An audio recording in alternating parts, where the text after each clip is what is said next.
Good morning বন্ধুরা, তোমরা সবাই কেমন আছো? আশা করি সবাই ভালো আছো। তো বন্ধুরা, আমি তোমাদের জন্য আরও একটা নতুন ভিডিও নিয়ে চলে এসেছি।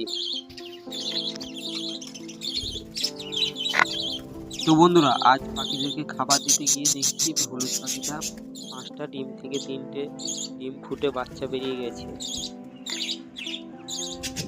তো বন্ধুরা, এখনো 2টো ডিম ফুটতে বাকি আছে। এই 2টো ডিম আজকালের মধ্যে ফুটে যাবে। তো বন্ধুরা, এদিকে দেখছি হলুদ পাখিটা বেশ অনেক কটাই ডিম দিয়ে দিয়েছে। চলো তোমাদেরকে দেখাচ্ছি। তো বন্ধুরা, দেখতেই পাচ্ছ হলুদ পাখিটা হাড়ির উপর বসে আছে। এই হলুদ পাখিটা অনেক কটাই ডিম দিয়ে দিয়েছে। তো আমি ঢাকনাটা তুলে তোমাদেরকে দেখাচ্ছি। তো দেখতে থাকো বন্ধুরা। তো তোমাদেরকে দেখাচ্ছি, এই দেখো বন্ধুরা, হলুদ হলুদ পাখিটা তোমাদের 9টা ডিম দিয়েছে। এই ডিম ফুটতে এখনো প্রায় 5 থেকে 6 দিন বাকি আছে। তো বন্ধুরা, তোমাদের যদি ভিডিওটা ভালো লেগে থাকে তাহলে চ্যানেলটিকে সাবস্ক্রাইব করে দিও।